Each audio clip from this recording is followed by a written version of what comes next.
बताओ कि मेरे सम्मुख जितने बैठे लोग हैं सभी लोग ये भली भांति जानते हैं कि 10 साल के भारतीय जनता पार्टी के केंद्रीय कार्यकाल को भी आप लोगों ने देखा है और आज उत्तर प्रदेश के भी लगभग 7 साल के कार्यकाल को भी, बाबा मुख्यमंत्री के कार्यकाल को भी आप लोग बाखूबी देख रहे हैं।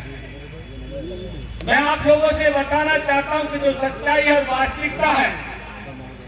जो पार्टियां राम के नाम पे, गाय के नाम पे, धर्म के नाम पे हम लोगों को बांटने की जो बातें करती है, उन लोगों से आप लोगों को सावधान होने की जरूरत है। आप ये बताइए कि अगर देश के बंटवारे से, देश की आजादी से लेकर अब तक की बात करी जाती है, तो अगर मैं जानता हूं कि अगर देश की कुर्बानी के लिए, देश को आजादी के लिए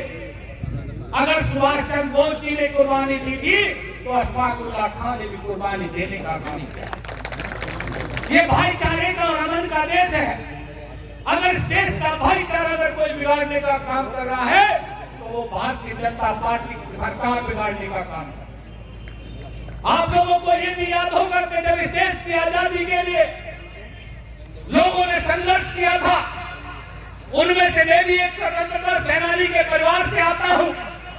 क्योंकि मेरे पिताजी भी स्वतंत्रता सेनानी थे। वो भी बताते थे कि हमारे यहाँ रास्ते हुआ नहीं करते थे, बामुश्किल कच्चे पक्के रास्तों से जाया करते थे।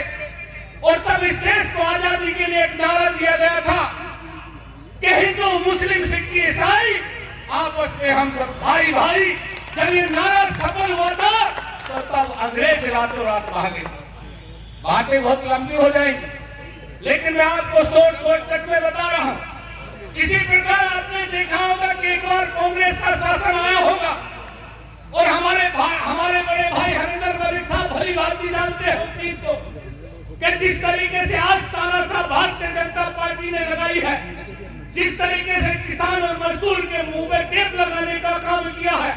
इस लोकतंत्र की हत्या करने का जो काम भारतीय जनता पार्टी कर रही है, इससे बड़ा मंजर कांग्रेस के शासन में हुआ था जिस समय बताया गया था कि इमरजेंसी लगी। आपको याद दिलाना चाहता हूं, अपने पड़ोस के पड़ोसी को बताना गांव में जाके, जिस तरीके से आज भारतीय जनता पार्टी निकम और नकारा नंगा नाच करके लोकतंत्र की हत्या कर रही है, उसी प्रकार कांग्रेस के शासन में मौलाना साहब जब इमरजेंसी लगी थी,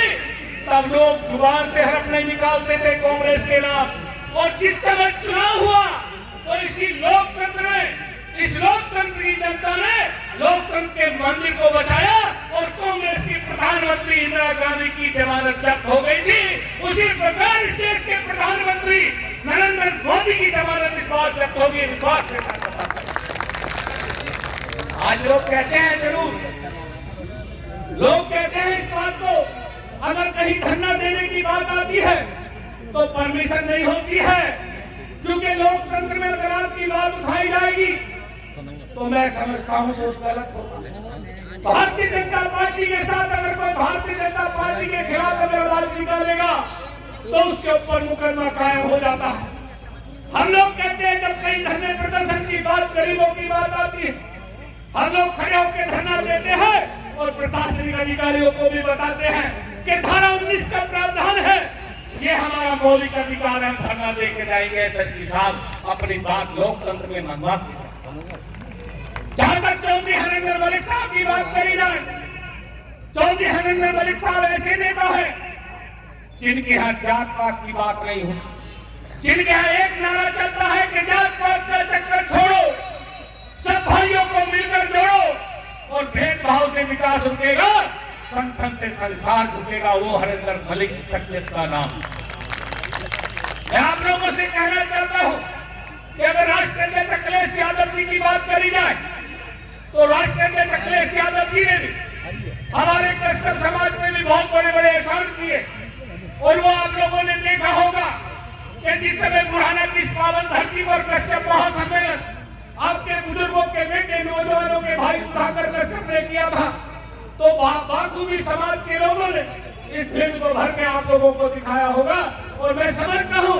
आज फिर वही चर्चा बात याद आती है जो कश्यप महासम्मेलन में कही थी कि जिसके साथ अल्लाह हो और जिसके साथ मल्लाह हो, चौधरी साहब उसकी नाव कोई रोकने वाला पैदा नहीं हुआ है, ध्यान रखना। आज अल्लाह भी तुम्हारे साथ है और मैं धीवर बल्ला भी आपके साथ हूँ, तो आपकी नाव रोकने वाला पैदा नहीं होगा, ये वास्तविकता। और ये बात कश्यप महासम्मेलन के दौरान पश्चिमी उत्तर प्रदेश के किसान मजदूर ने, हर जाति के लोगों ने सिद्ध करके दिखाया था कि बाबा मुख्यमंत्री मेरठ में बैठे धार रहे थे और अखिलेश यादव बुरहाना की धरती पर थे और मेरठ में कुर्सियां खाली थी, लेकिन आपके इस मैदान में जगह खाली नहीं थी। क्या भाई बताइए, ऐसा था राकेश भाई या नहीं? इसलिए मैं आप लोगों से अपील करना चाहता हूँ, जहाँ तक मुलायम सिंह यादव जी के जन्मदिन के अवसर की बात कहता हूँ, माननीय मुलायम सिंह यादव वो नेता थे, ना तो इस देश में कोई ऐसा नेता पैदा हुआ है और ना मुलायम सिंह जैसा यादव जैसा नेता कोई पैदा होगा, क्योंकि उन्होंने मुद्दे से नाव चलाने वाले धीवर को सड़क से उठाकर सदन चलाने का अधिकार देने का काम मुलायम सिंह यादव ने किया था। जिस समय संभल से चुनाव लड़ रहे थे नेताजी जावेद भाई, जिस समय संभल से माननीय मुलायम सिंह यादव जी चुनाव लड़ रहे थे, तो मेरा गांव NH हाईवे पर पड़ता है, 24 रुपया गांव, आप लोग जानते हो। तो मैं भी एक छोटा सा कार्यकर्ता था, मैंने एक माला लेकर राकेश भाई खड़ा हुआ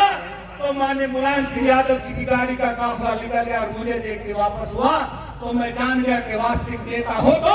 मुलायम सिंह यादव नेता हो, काम मुलायम सिंह यादव। और रहा तक मान सम्मान का बात, रही सवाल आपके स्वाभिमान की बात, तो आज एक व्यक्ति पूरे क्षेत्र से, पूरी लोकसभा क्षेत्र से खड़ा होकर बता दे कि हरिंदर मलिक ने किस व्यक्ति का सम्मान ना किया, किस गरीब का कंधे